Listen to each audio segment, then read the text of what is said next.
La première fois que j'ai vu les appels manqués, le numéro sur l'écran ne me semblait même pas réel.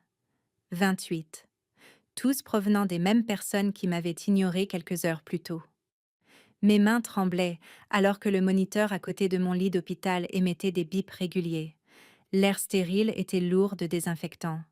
Des tubes serpentaient dans mon bras. Un brassard de tensiomètre serrait mon biceps à intervalles réguliers. Et les plafonniers fluorescents se brouillaient sous les larmes que je refusais de laisser couler. J'ai fixé ce rectangle lumineux, la discussion de groupe encore ouverte avec son indifférence glaciale, le renvoi en 2 lignes de mon frère, l'excuse laconique de mes parents à propos d'un barbecue, puis ma réponse silencieuse. Bien. Maintenant, il voulait parler. Maintenant que l'histoire s'était propagée plus loin que notre fil de discussion familiale. Mais à ce moment-là, j'ai posé le téléphone sur ma poitrine et j'ai fermé les yeux. Il ne me restait plus d'énergie à leur donner. 30 heures plus tôt, l'histoire avait commencé dans un endroit bien moins dramatique. La récupération des bagages à l'aéroport international de Portland.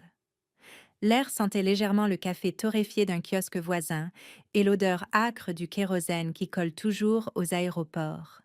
Mon corps était déjà à bout de force, 2 correspondances, des turbulences qui avaient forcé les agents de bord à rester attachés et une douleur sourde provenant du membre fantôme, là où se trouvait autrefois mon bras gauche.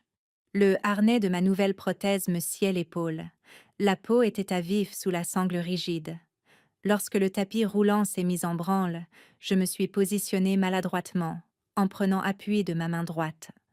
Les valises ont dégringolé, glissant sur le caoutchouc noir. J'ai repéré la mienne. Une grosse valise noire avec une étiquette jaune vif. C'était James, un gars de mon unité, qui l'appelait autrefois le taxi. Seulement voilà, la retirer du tapis me donnait l'impression de lutter contre un alligator avec un seul bras.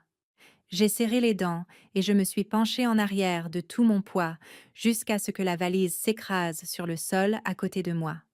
La sueur humidifiait le col de ma chemise, malgré le souffle glacial de la climatisation poussé à fond. Je me suis arrêtée, j'ai repris mon souffle, puis j'ai sorti mon téléphone. Mon pouce survolait la discussion de groupe familial, ce même fil où les vœux d'anniversaire étaient souvent remplacés par de simples emojis et où mes nouvelles d'Afghanistan restaient généralement non lues.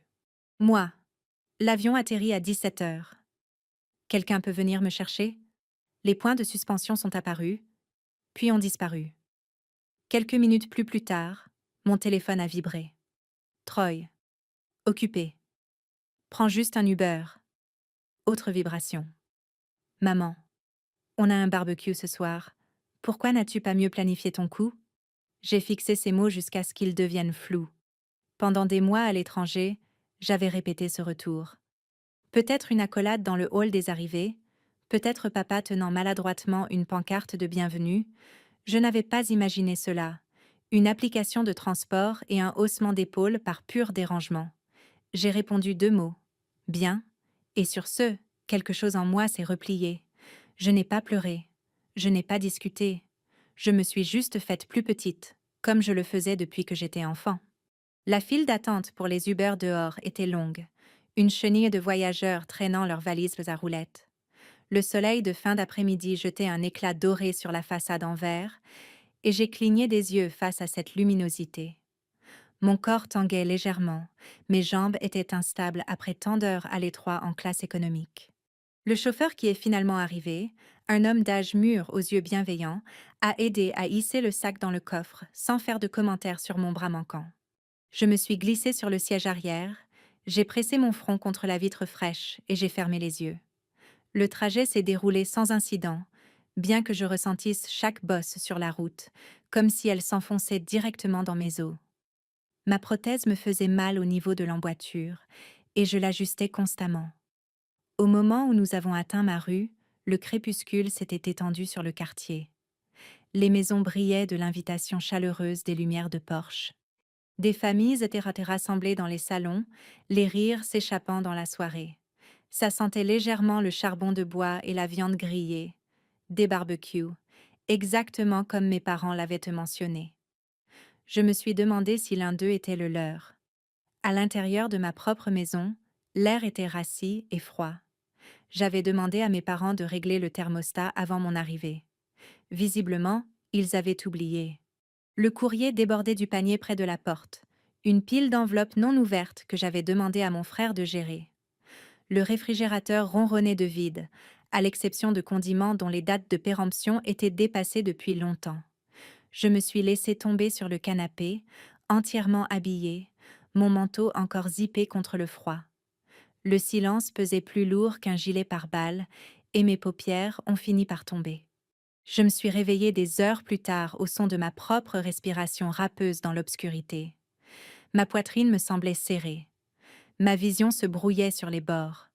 Quand j'ai essayé de m'asseoir, la pièce a tangué et je me suis effondrée à nouveau contre les coussins.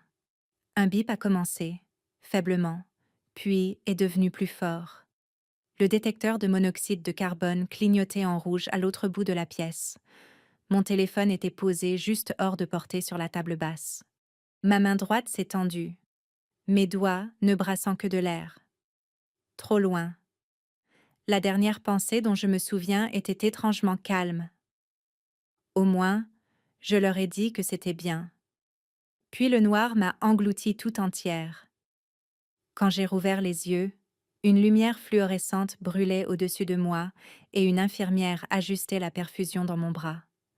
Le bip régulier d'un moniteur cardiaque me ramenait à la conscience. Ma gorge était sèche, ma tête me lançait, mais mes yeux sont allés directement vers le téléphone sur le plateau à côté de moi. 28 appels manqués de Troy, de maman, de papa, tous enregistrés dans les heures qui ont suivi mon malaise, seule. J'ai laissé l'écran du téléphone s'éteindre et j'ai détourné la tête. Pour une fois, il n'aurait pas de réponse. Bien avant l'Afghanistan, bien avant que la sangle de la prothèse ne me scie l'épaule, bien avant les gros titres, il y avait eu ces petits moments qui m'avaient façonné. Les leçons silencieuses et tranchantes sur ce que signifiait la famille, ou ce qu'elle ne signifiait pas. J'ai grandi dans une maison à 2 étages dans l'est de Portland. Des volets vert pâle qui avaient toujours besoin d'être repeints, un érable dans la cour avant qui semait des samards partout dans l'allée. À l'intérieur, la vie tournait autour de mon frère, Troy. Il avait 3 ans de plus que moi, c'était le lanceur vedette de l'équipe de baseball du lycée, un garçon en or avec un sourire facile et juste assez de charme pour que mes parents gravitent autour de ses moindres besoins. J'étais la discrète, la studieuse. Je jouais de la clarinette dans l'orchestre. J'avais des notes parfaites. J'adorais lire des romans sous les couvertures avec une lampe de poche. Si vous demandiez à mes parents, par contre, j'étais celle qui n'avait jamais besoin de grand-chose. Ils disaient cela comme un compliment, mais je l'entendais pour ce que c'était, une excuse. Un souvenir reste plus ancré que les autres. J'avais 8 ans, je grimpais dans l'érable devant la maison quand la branche a craqué sous mon poids. J'ai percuté le sol avec un bruit de craquement écœurant. Mon bras pendait selon un angle étrange, une douleur incandescente remontant jusqu'à mon épaule. Mes parents m'ont emmenée aux urgences, mais après que la radio a confirmé une fracture, ils m'ont laissée chez une voisine pendant qu'ils conduisaient Troy à son match de championnat. « Il ne peut pas rater ça », avait dit ma mère en écartant les cheveux de mon visage en sueur. Toute l'équipe compte sur lui. Je m'étais dit que ça n'avait pas d'importance, que j'allais bien. Même alors, j'apprenais ce mot qui allait devenir un bouclier. Bien. Au lycée, le schéma était profondément gravé. Troy recevait de nouveaux crampons chaque saison, des camps de baseball à travers l'État. Je travaillais à temps partiel à la bibliothèque pour payer mes propres vêtements, mes propres extras. Le soir où j'ai reçu un prix d'essai à l'échelle de l'État, mes parents ont applaudi poliment, puis se sont éclipsés tôt. Troy avait un entraînement au petit matin. Je me souviens avoir plié le certificat dans mon sac à dos, les joues brûlantes, me demandant pourquoi je continuais à attendre plus d'eux. L'université a été la première fois où j'ai entrevu la liberté. J'ai obtenu une bourse, mon ticket de sortie. La première question de mon père n'a pas été pour me féliciter. C'était « Ça ne nous coûtera rien, n'est-ce pas? Les camps d'été de Troy coûtent cher. » J'ai souri et j'ai hoché la tête. Aucun problème. J'en avais l'habitude. Pourtant, je continuais à me dire que si je réussissais assez, si j'allais assez loin, peut-être qu'ils me verraient enfin. Peut-être que la fierté brillerait enfin dans leurs yeux. Quand les recruteurs sont venus sur le campus, leurs uniformes impeccables brillant sous les néons du gymnase, j'ai senti quelque chose s'éveiller. Le service, l'honneur, la chance de faire partie de quelque chose de plus grand que moi. Peut-être, juste peut-être, qu'ils seraient fiers de moi parce que je portais le drapeau. L'entraînement de base a été épuisant. Des kilomètres courus jusqu'à ce que les poumons brûlent, des pompes jusqu'à ce que les bras tremblent, la voix du sergent instructeur aboyant jusqu'à ce qu'elle résonne dans mes rêves. Mais j'avais aussi l'étrange sentiment d'appartenir à un groupe. Mes camarades recrues se moquaient de la balle courbe de Troy ou de l'absence de mes parents. Ils voulaient savoir si je pouvais porter mon sac, garder la tête froide, couvrir leurs flancs. Dans cette sueur du désert, j'ai senti ma propre valeur d'une manière que je n'avais jamais ressentie à la maison. Le déploiement est arrivé vite. L'Afghanistan, c'était la poussière et la chaleur, le sable qui s'insinuait dans chaque couture de notre équipement. Les montagnes semblaient infinies, des dents déchiquetées contre un ciel impitoyable. Nous mangions des rations qui avaient un léger goût de carton, nous rions de mauvaises blagues sous les étoiles, et nous comptions les jours avant la permission. Le courrier de la maison était sporadique. Quand il arrivait, les notes de Troy étaient superficielles. J'espère que tu vas bien. Le baseball, c'est génial. Mes parents étaient encore plus brefs. Reste prudente. On t'aime, maman et papa. Pourtant, je m'accrochais à ces morceaux de papier comme à des bouées de sauvetage. J'en ai scotché un au-dessus de ma couchette. Fière de toi. Juste 3 mots écrits de l'écriture soignée de ma mère. Pendant des semaines, je me suis autorisée à y croire. Mais dans les moments plus calmes sous le ciel afghan, je connaissais la vérité. Ils étaient en fiers quand c'était facile, quand c'était pratique, quand ça ne leur coûtait rien. Les parties difficiles, les parties sales. Celles-là, c'était toujours à moi de les assumer seule. Je ne me suis pas engagée dans l'armée par vengeance, bien qu'une partie de moi ait voulu prouver quelque chose, leur montrer que je pouvais être forte, précieuse, digne d'intérêt. J'ai porté cet espoir à travers les fusillades et les longs convois, à travers la solitude qui s'insinuait quand les rires retombaient. Et puis un jour, cet espoir a été arraché avec mon bras gauche. L'explosion n'a pas été cinématographique. Elle a été soudaine, brutale. Un rugissement assourdissant suivi de poussière et de silence. La douleur m'a éviscérée, blanche et brûlante, puis plus rien. Quand je me suis réveillée à l'hôpital de campagne, mon bras avait disparu à partir du coude. J'ai fixé les bandages et j'ai repensé à cette chute de l'érable. Mon corps était à nouveau brisé, mes parents nulle part à l'horizon. Des lettres sont arrivées, plus courtes, plus sèches. Nous sommes contents que tu sois en vie. Bon rétablissement. Troy a envoyé une photo de sa nouvelle voiture. Je me suis dit que ça n'avait pas d'importance, que j'allais bien. Mais au creux de ma poitrine, la question résonnait: si cela ne mérite pas leur présence, qu'est-ce qui le fera? Alors, je me suis accrochée à l'idée de rentrer à la maison, de descendre de l'avion et de les voir attendre, même maladroitement. Sentir des bras autour de moi, entendre: nous sommes fiers. Cette image tournait dans ma tête pendant qu'on me transportait, pendant que j'apprenais à boutonner des chemises d'une seule main, pendant que je m'entraînais avec une prothèse qui mettait ma peau à vif. Et pourtant, quand le moment est enfin venu, l'écran ne s'est éclairé que d'excuses.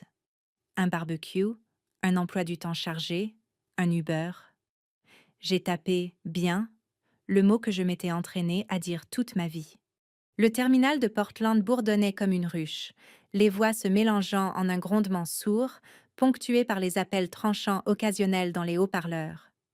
Je me tenais près de la porte coulissante, la poignée de ma valise serrée dans ma seule bonne main, essayant de stabiliser le tremblement de mes jambes. 30 heures de voyage pesaient dans mes os. Mon corps ressemblait à une machine sur le point de s'éteindre, chaque système clignotant en rouge. La prothèse me démangeait sous sa sangle. La plaie de pression sur mon épaule hurlait à chaque fois que je bougeais. Ma bouche était desséchée, ma langue épaisse comme du cuir. J'avais englouti les minuscules bouteilles d'eau offertes pendant les vols, mais rien ne pouvait étancher la soif qui venait de l'épuisement et de la douleur. Autour de moi, des familles se retrouvaient dans des éclats de rire et des embrassades. Des petits-enfants se jetaient dans les bras de leurs grands-parents. Des couples s'embrassaient sans pudeur à la récupération des bagages. Et moi, je me tenais seule, le mot bien bourdonnant comme une guêpe dans ma tête. Mon Uber a signalé être à 5 minutes. J'ai rapproché le téléphone, lisant le nom du chauffeur. Paul Gray, Honda Civic. Les lettres se brouillaient, ma vision vacillait. J'ai essayé de me concentrer sur la foule en mouvement à la place, me raccrochant aux détails. L'odeur des brioches à la cannelle d'un kiosque, le grincement des baskets sur le carrelage, le cri d'un enfant refusant de quitter le magasin de jouets. Quand Paul s'est arrêté, il m'a fait un signe de tête, rien de plus. J'ai réussi un sourire qui semblait coller sur mon visage. Il a soulevé la valise sans commentaire, ses bras fléchissant avec une aisance qui m'a fait mal. Je me suis glissée sur le siège arrière, le cuir collant à ma veste. Le trajet a été calme, heureusement. J'ai regardé par la fenêtre la lumière du jour qui déclinait. Portland semblait à la fois familière et étrange. Des ponts s'arquaient gracieusement au-dessus de la rivière, les phares des voitures y traçant des rubans de lumière. L'air extérieur était vif, l'automne tranchant, les feuilles peignant déjà les trottoirs de rouge et d'or. Cela aurait dû ressembler à un retour au pays. Au lieu de cela, chaque pâté de maison passée martelait le rappel que j'arrivais dans le silence. Quand Paul s'est arrêté dans ma rue, je l'ai remercié doucement, tâtonnant maladroitement avec mon portefeuille. Il a balayé mes excuses pour avoir été trop longue. « Prends soin de toi », a-t-il dit presque distraitement. Les mots ont pesé plus lourd qu'il ne le pensait. La maison attendait. Lumière du porche éteinte, rideau tiré. À l'intérieur, l'air sentait légèrement le rance, comme un endroit fermé depuis trop longtemps. J'ai posé ma valise, les roues cognant contre le parquet. Mes épaules se sont affaissées sous le poids de tout, de l'absence, de la négligence, de l'espoir qui avait autrefois été vivant. J'ai ouvert le frigo par habitude. Des étagères vides, à l'exception de condiments alignés comme des soldats oubliés, de la moutarde avec un bouchon croûté, un bocal de cornichons flottant dans une saumure trouble, une brique de lait périmée depuis 2 semaines.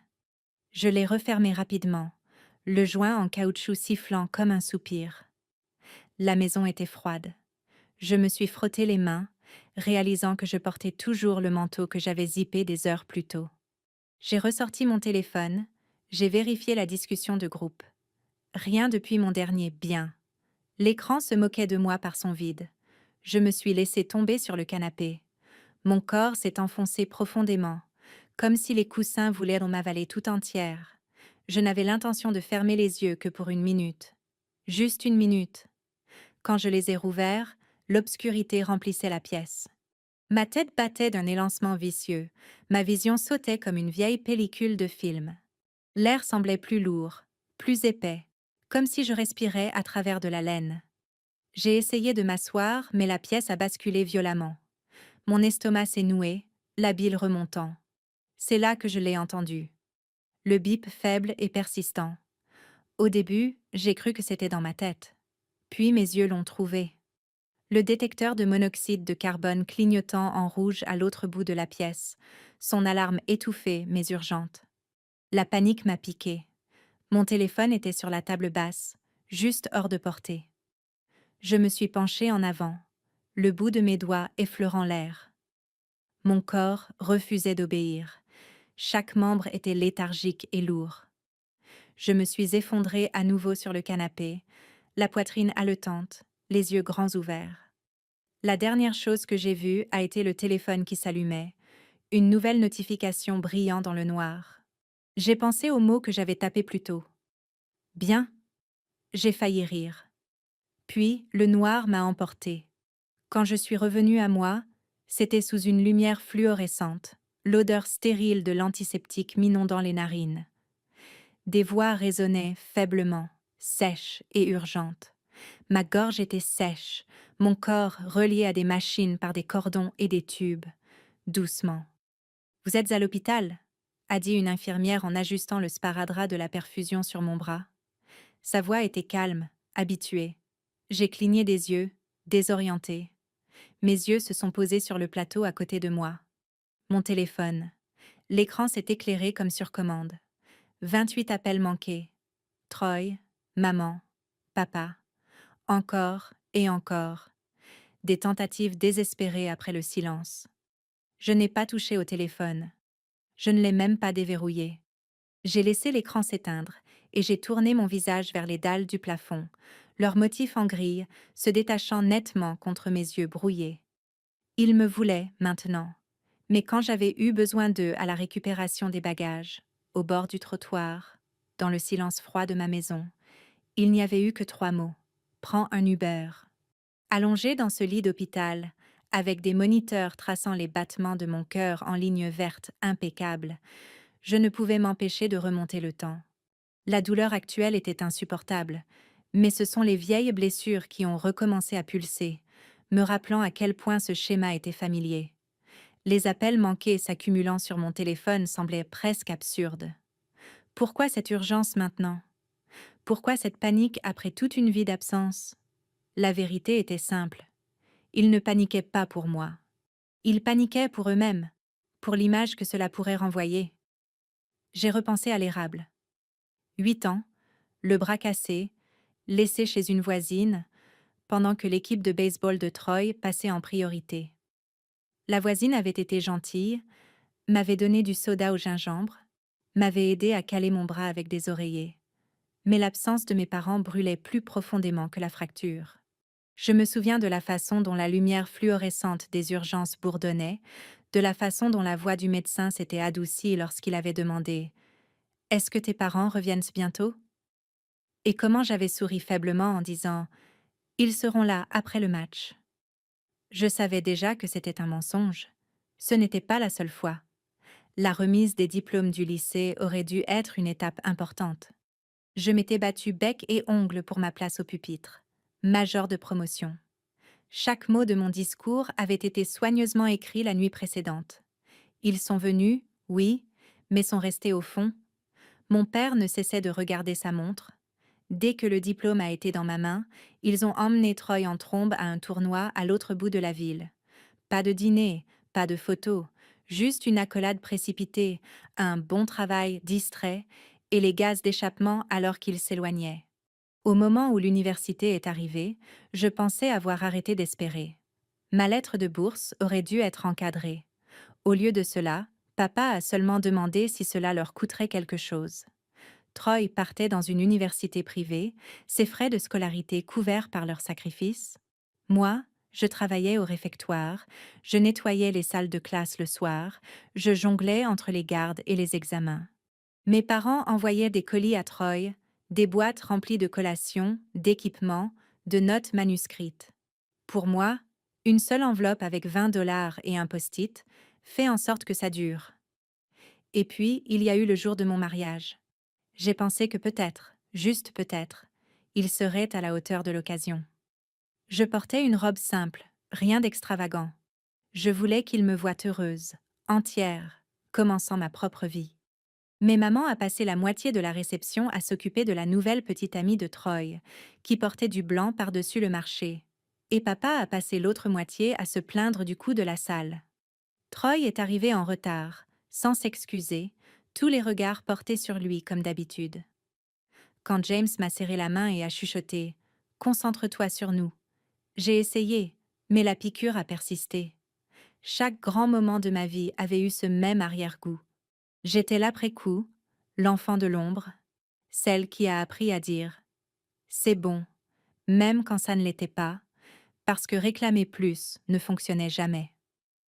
L'armée est devenue ma porte de sortie. Le jour de mon départ, je m'attendais à moitié à au moins une petite attention, des ballons, un gâteau, quelque chose. Au lieu de cela, maman a préparé une glacière pour le voyage en voiture de l'équipe de baseball de Troy. Papa a vérifié la pression des pneus de sa voiture et Troy lui-même m'a fait un salut militaire à moitié convaincu. « Ne fais rien de fou », a-t-il plaisanté. Je suis montée dans l'avion avec un sac de sport et un vide dans la poitrine. En Afghanistan, entourée de poussière et de danger, j'ai trouvé quelque chose que je n'avais jamais eu à la maison. Des gens qui remarquaient quand je manquais à l'appel, des camarades d'escouade qui comptaient sur moi, qui se souciaient si je souffrais. Nous plaisantions autour d'un mauvais café instantané. Nous maudissions les tempêtes de sable qui secouaient nos tentes. Nous surveillions nos arrières en patrouille. Ils sont devenus ma famille d'une manière que le sang ne l'avait jamais été. Mais quand l'explosion a déchiré mon convoi et que je me suis réveillée en fixant un moignon là où mon bras devrait être, j'ai quand même appelé la maison. Je voulais désespérément que leur voix m'ancre. Maman a répondu d'une voix monocorde. « Nous sommes contents que tu sois en vie », a-t-elle dit rapidement. « Mais tu aurais vraiment dû réfléchir davantage à l'assurance. » Papa a demandé si l'armée couvrirait toujours mon salaire. Troy a envoyé un SMS plus tard. Ça craint. Et, devine quoi? J'ai une nouvelle voiture. Même alors, j'ai répondu « Bien ». Maintenant, en fixant le plafond de l'hôpital, j'ai réalisé à quel point cet entraînement était ancré. Dire que j'allais bien était un réflexe musculaire. Cela m'avait protégée pendant des années. C'était plus facile que d'expliquer la douleur sourde de la déception. L'ironie ne m'échappait pas. J'avais été formée pour faire la guerre, pour affronter des explosions, pour reconstruire ma vie à partir d'éclats et de pertes. Mais les cicatrices les plus profondes ne venaient pas d'Afghanistan. Elles venaient du fait de vivre dans une famille où j'avais toujours été à la deuxième place. Toujours le plan de secours. Les 28 appels manqués. Ils n'étaient pas pour moi. Ils étaient pour l'image de moi, pour l'histoire qu'ils réalisaient soudain pouvoir être racontée sans leur contribution. Et ils avaient raison d'avoir peur, car pour une fois, je n'allais pas les protéger par le silence. Le premier journaliste à qui j'ai parlé est venu à moi par accident. Il s'appelait Michael Chen, un reporter local faisant un reportage sur les soins de santé des vétérans. Il ne me cherchait pas. Il suivait un ambulancier à l'hôpital général de Portland pour une immersion, mais il a surpris l'un d'eux dans la salle de pause, la voix basse, secouant la tête. Elle a envoyé un message à sa famille pour qu'on vienne la chercher à l'aéroport. Vous savez ce qu'ils ont dit? Prends un Uber. Et puis elle s'est effondrée toute seule. J'en ai vu d'autres. Mais mec. Michael a dressé l'oreille. Il a posé quelques questions. Plus tard, il est venu dans ma chambre, son badge de presse glissé dans sa veste. Madame, a-t-il commencé avec précaution et respect. J'ai entendu un peu ce qui s'est passé. Seriez-vous prête à parler? Au début, j'ai voulu dire non, me retirer, garder mon histoire comme je l'avais toujours fait. Mais ensuite, j'ai pensé à ces 28 appels manqués, à cette soudaine désespérance après des années d'absence. J'ai pensé à la façon dont mon silence les avait toujours protégés. Et pour la première fois, j'ai ressenti le besoin de le dire à voix haute, non pas pour protéger, mais pour être entendue. Alors j'ai parlé, sans colère, mais avec précision. J'ai décrit les 30 heures de voyage sans sommeil, la sangle de la prothèse s'enfonçant dans mon épaule, le poids de la valise que je pouvais à peine gérer. J'ai répété les SMS mot pour mot. Occupé. Prends juste un Uber. On a un barbecue. Débrouille-toi. Les yeux de Michael se sont agrandis, son stylo griffonnant furieusement. Il n'avait pas besoin d'en rajouter. Les mots étaient accablants en eux-mêmes. L'histoire a été diffusée au journal de 22 heures le lendemain soir. Une vétérante revient d'Afghanistan, laissée seule à l'aéroport. Mon nom était là, mon visage flouté dans les images d'illustration pendant qu'on me transportait dans les couloirs de l'hôpital. La voix du présentateur portait un mélange de choc et de compassion. Après avoir servi à l'étranger et perdu son bras gauche au combat, elle est revenue à Portland la semaine dernière. Lorsqu'elle a demandé à sa famille de venir la chercher, leurs réponses ont été méprisantes.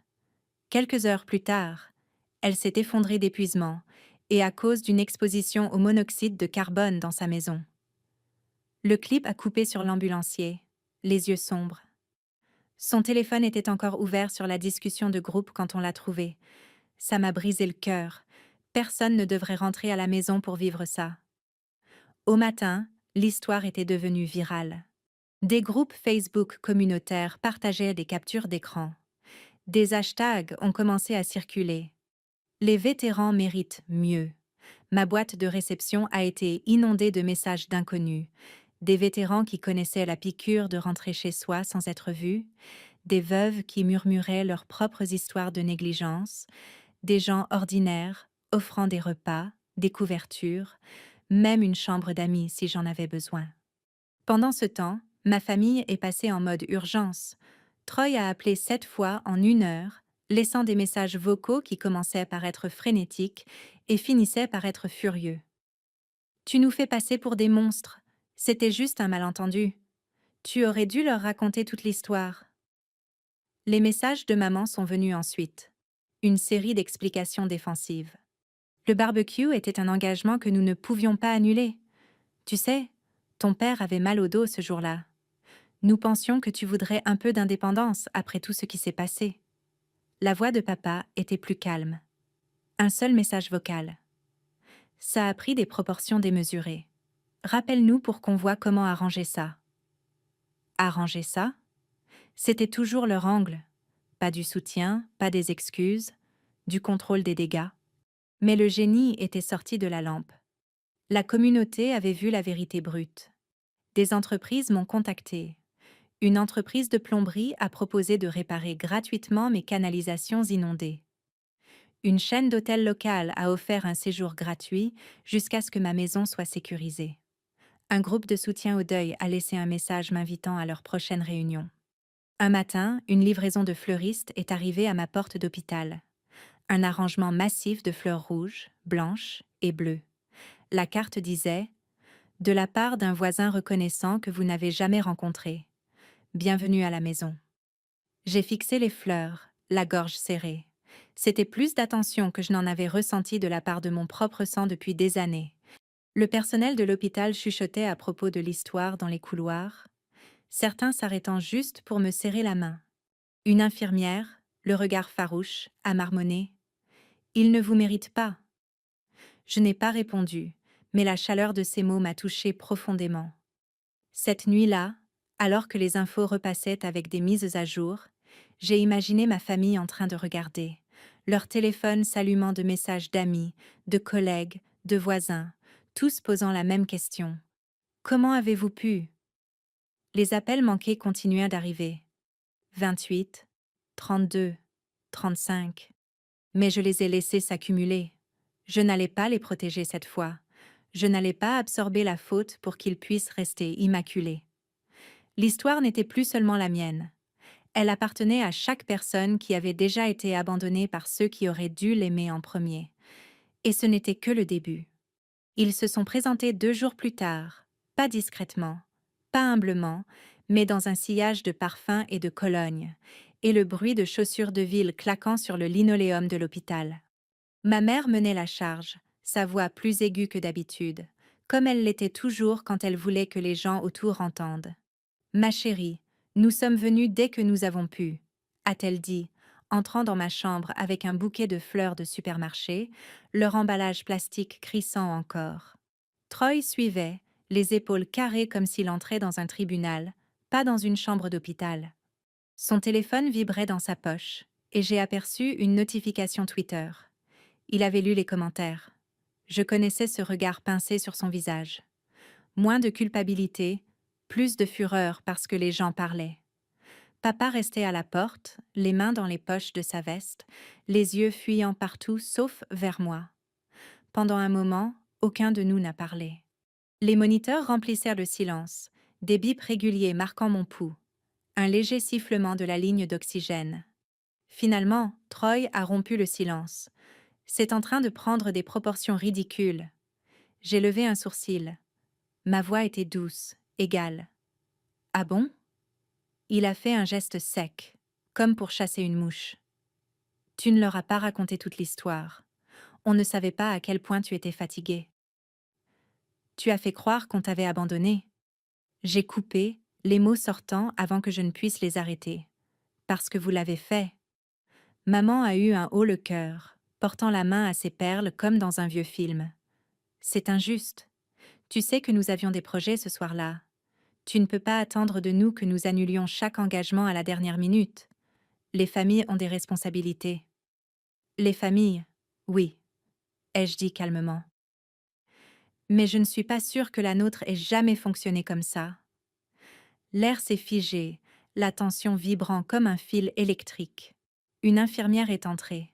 C'était Jessica, celle qui avait ajusté ma perfusion la veille avec des mains si douces. Elle a vérifié le moniteur, ses yeux passant de l'un à l'autre. Elle n'a rien dit, mais sa présence m'a ancrée. Je me suis tournée vers ma famille. Voulez-vous que j'en fasse la liste? Parce que je le peux. Maman a secoué la tête brusquement. Amélia, ne fais pas ça. Mais je l'ai fait.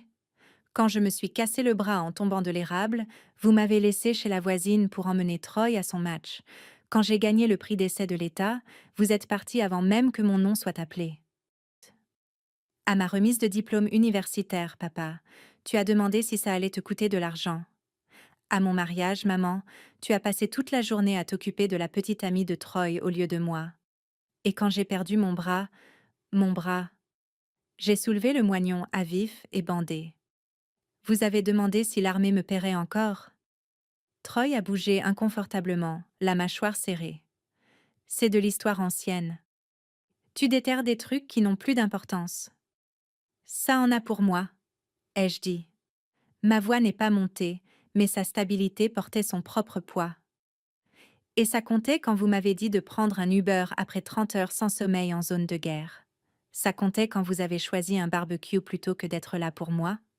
Vous ne cessez de dire que c'est un malentendu, mais ce que je comprends, c'est que c'est un schéma. Un schéma de toute une vie. Papa a fini par parler, la voix basse.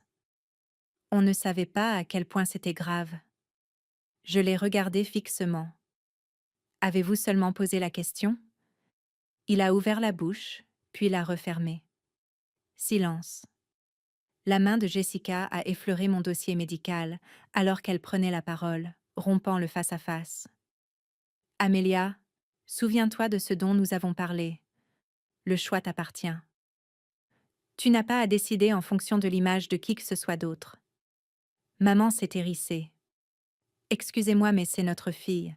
Nous la ramènerons à la maison quand elle sortira. Les yeux de Jessica sont restés fixés sur les miens, calmes et assurés. Ce n'est pas comme ça que ça marche. C'est elle qui décide où elle va, en qui elle a confiance. Pour la première fois, j'ai vu la peur traverser le visage de ma mère. Une peur réelle, pas pour moi, mais pour l'effondrement de la façade qu'elle avait travaillé si dur à polir. Je ne rentre pas avec vous, ai-je dit. Les mots sont tombés, lourds, définitifs. Les lèvres de maman se sont entr'ouvertes, l'indignation y tremblant. Troy a juré entre ses dents. Papa fixait les dalles du sol. J'ai continué. La communauté s'est plus manifestée en 3 jours que vous en 30 ans. Des inconnus ont apporté des fleurs. Une voisine m'a offert des repas. Un groupe de soutien a appelé pour m'inviter. Comprenez-vous ce que cela signifie? Il me voit. Vous ne m'avez jamais vu. Maman a jeté les fleurs sur la table de chevet, le plastique faisant un bruit sec. C'est ridicule. Tu nous humilies. J'ai secoué la tête. Non, maman. Vous avez fait ça tout seul? Le silence qui a suivi était assourdissant, rompu seulement par le bip régulier du moniteur. Finalement, Troy a marmonné « On se parlera plus tard » et il est sorti furieux. Maman a suivi, ses talons claquant comme des coups de feu dans le couloir. Papa s'est attardé un instant, un regard plus long vers moi. Il semblait vouloir dire quelque chose, n'importe quoi. Mais à la fin, il a seulement soupiré, a enfoncé ses mains plus profondément dans ses poches et est sorti. La porte s'est refermée. Jessica m'a regardée, son regard plein d'une force tranquille. « Il a fallu du courage », a-t-elle dit doucement. Je me suis appuyée contre les oreillers, l'épuisement me submergeant. Pour une fois, pourtant, ce n'était pas l'épuisement d'être ignorée. C'était l'épuisement d'avoir enfin dit la vérité, et c'était le premier pas vers quelque chose de nouveau. Le jour de la sortie est arrivé plus tôt que prévu. La paperasse était épaisse, les instructions pour les soins de la plaie et la surveillance de la commotion cérébrale accablante. Mais ce qui m'a le plus surprise n'était pas le processus. C'était de voir qui était là. Pas ma famille. Au lieu de cela, c'était Diane, la voisine d'en face. Elle a frappé doucement à ma porte d'hôpital, portant un sac en toile rempli de collations, de crème pour les mains et de magazines. J'ai vu l'histoire, a-t-elle dit, les yeux brillants. Personne ne devrait traverser ça seule. Si tu as besoin de trajets, de courses, ou juste de quelqu'un pour rester avec toi, je suis là. J'ai dégluti difficilement, incapable de répondre au début. Diane vivait en face de chez mes parents depuis des années. Nous avions échangé des bonjours polis, peut-être emprunté du sucre une fois ou deux. Pourtant, elle était là, avec plus de compassion que les gens qui m'avaient élevée. L'hôpital s'est arrangé pour que je séjourne dans un hôtel local, offert par une chaîne qui avait vu la couverture médiatique. Quand je suis arrivée, le directeur lui-même m'a accueillie dans le hall, me tendant une carte magnétique. Restez aussi longtemps que vous en aurez besoin. Vous avez déjà payé plus que votre part pour ce pays. La suite était chaleureuse, avec des draps frais qui sentaient à la lavande et un réfrigérateur rempli de nourriture simple et nourrissante. Je me suis assise sur le lit, laissant le confort m'envelopper, et j'ai réalisé que c'était la première fois depuis la mort de James, depuis l'Afghanistan, que je me sentais soignée, pas seulement tolérée, pas mise de côté, mais vraiment entourée. Dans les semaines qui ont suivi, la communauté est devenue ma bouée de sauvetage. Une entreprise de plomberie locale a réparé gratuitement les tuyaux éclatés de ma maison. Un service de restauration a non seulement réparé les dégâts des eaux, mais a installé un nouveau thermostat pour éviter de futurs gels. Des groupes de vétérans m'ont contacté, m'invitant à des réunions où j'ai rencontré d'autres femmes qui connaissaient la difficulté de rentrer chez soi dans le silence. J'ai commencé la physiothérapie, apprenant à manœuvrer avec un seul bras, attachant la prothèse avec moins de tâtonnements. Mon thérapeute, un homme svelte nommé Karl, avait le don de transformer les séances épuisantes en victoires. « Tu n'es pas brisé », m'a-t-il dit un jour, croisant mon regard dans le miroir.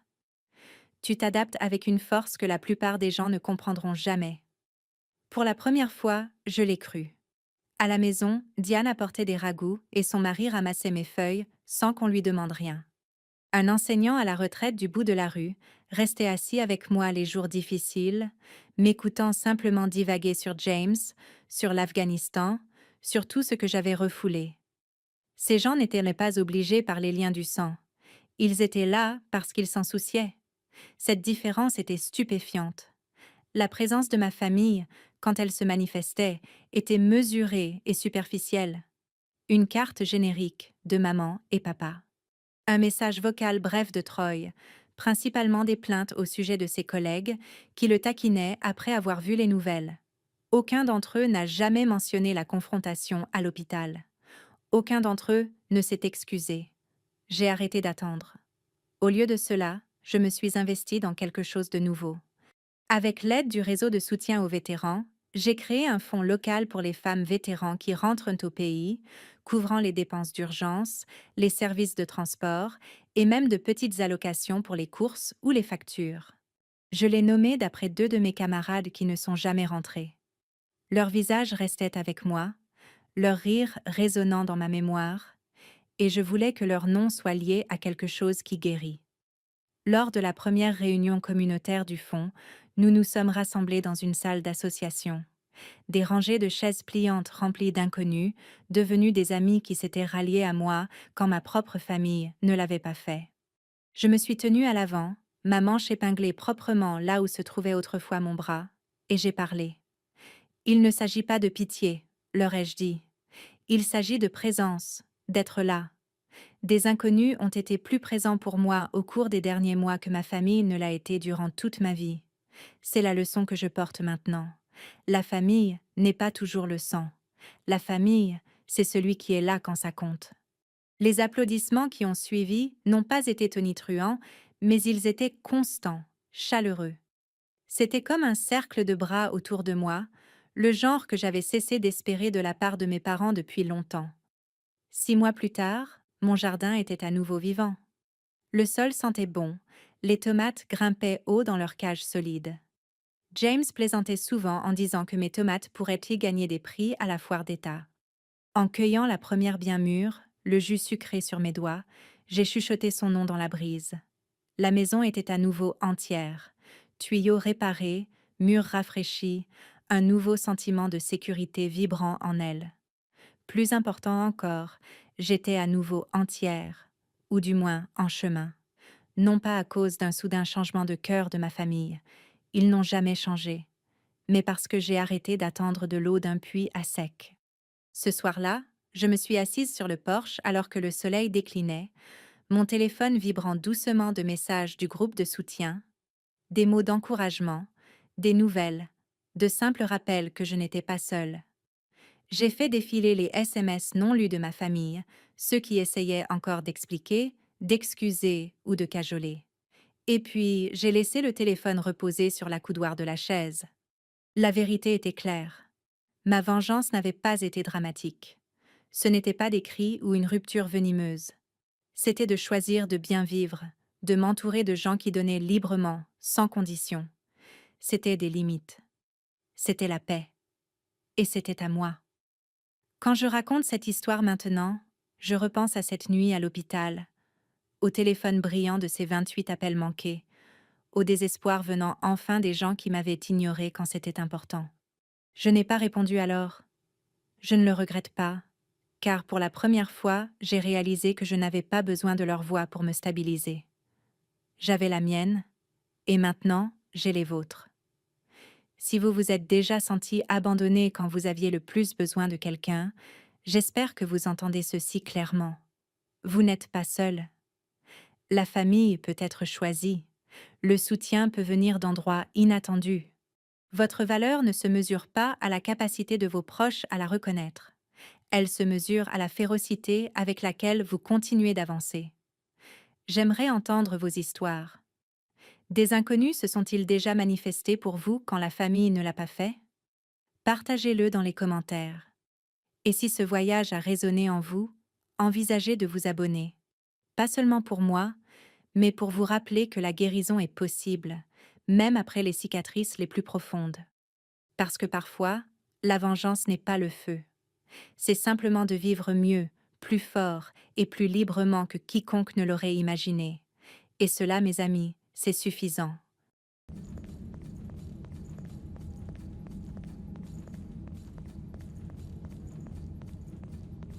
Five ten is a good height. I think that's still pretty tall, honestly.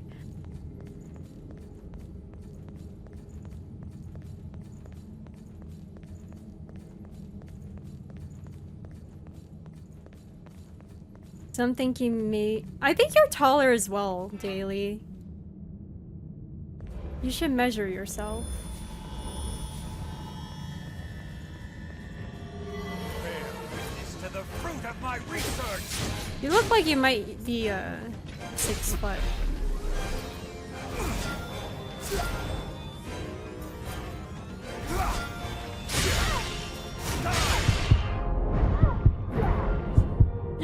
Nina!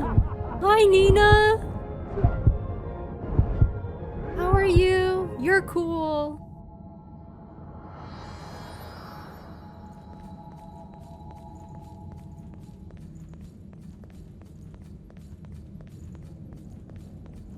Hold on.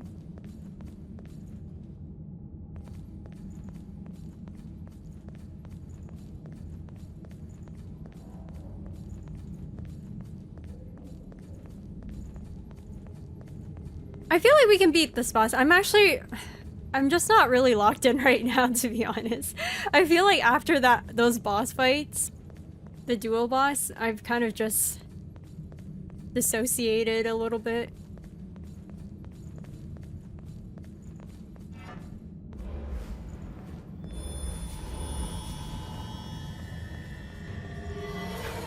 Anyone stand in the way of evolution?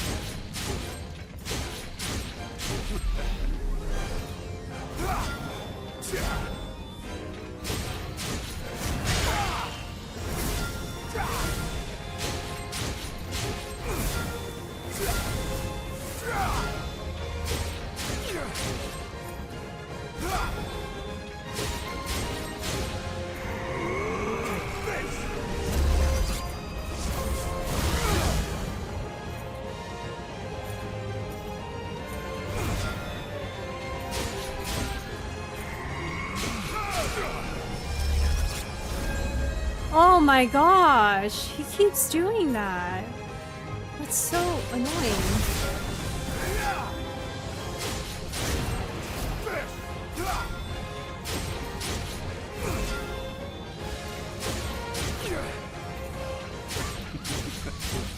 Not bad, but now.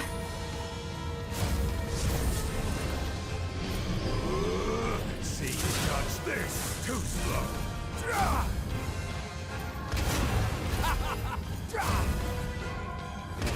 You're mine.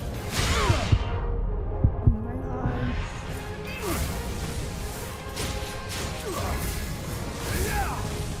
Ew. Oh my gosh.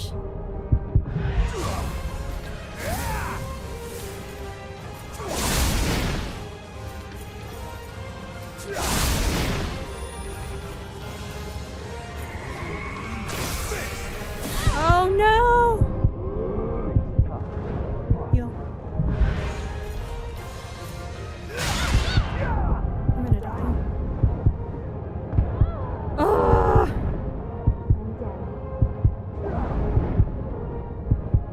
I'm trying.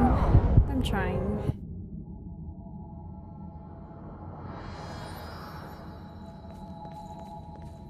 Yeah, I don't think he's as bad as BBC though.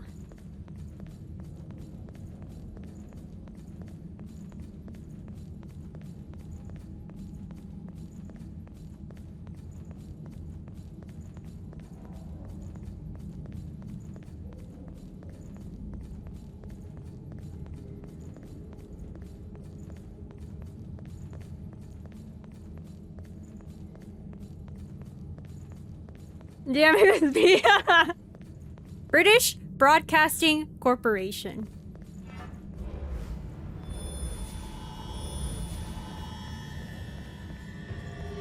Bear witness to the fruit of my research.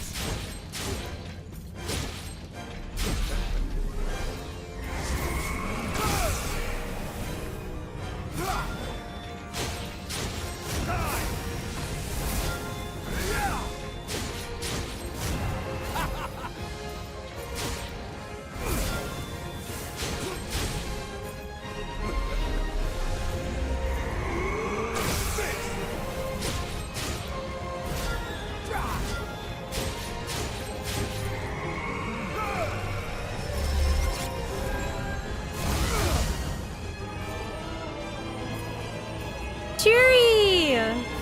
Cheery, thank you so much for gifting us up to Nina. Thank you, Cheery. Also, how are you?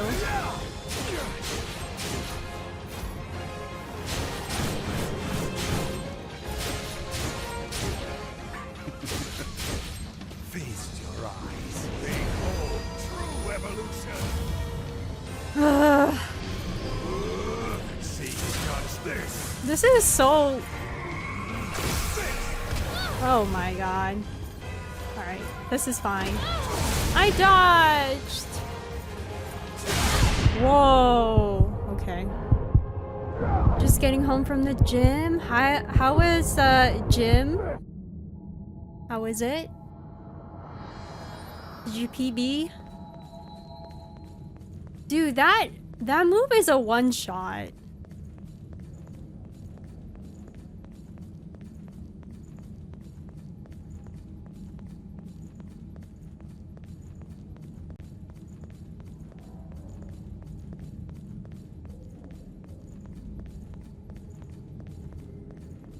You did PB, yay!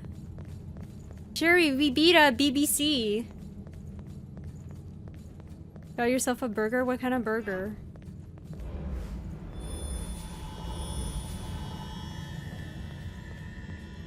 Anyone stand in the way of evolution?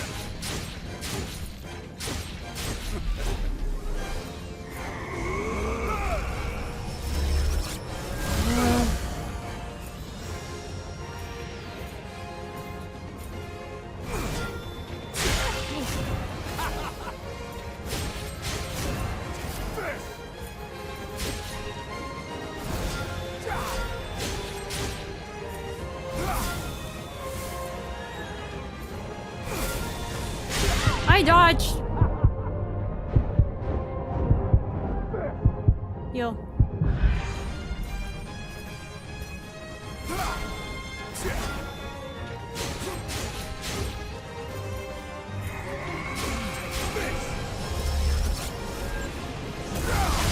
Wow, of course. Yeah, I beat it. I beat it pretty quickly too. I don't know how long it took me to beat it today, but what I did was I changed up my my loadout.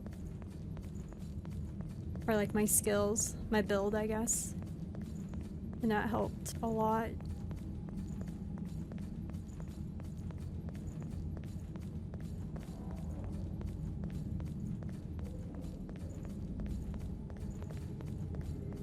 I guess, you know what, I should switch this out because... Wait, never mind. Never mind. Already did.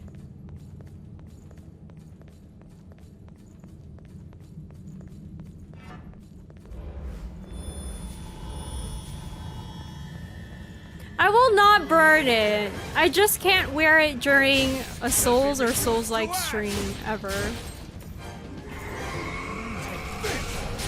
Because it really is cursed.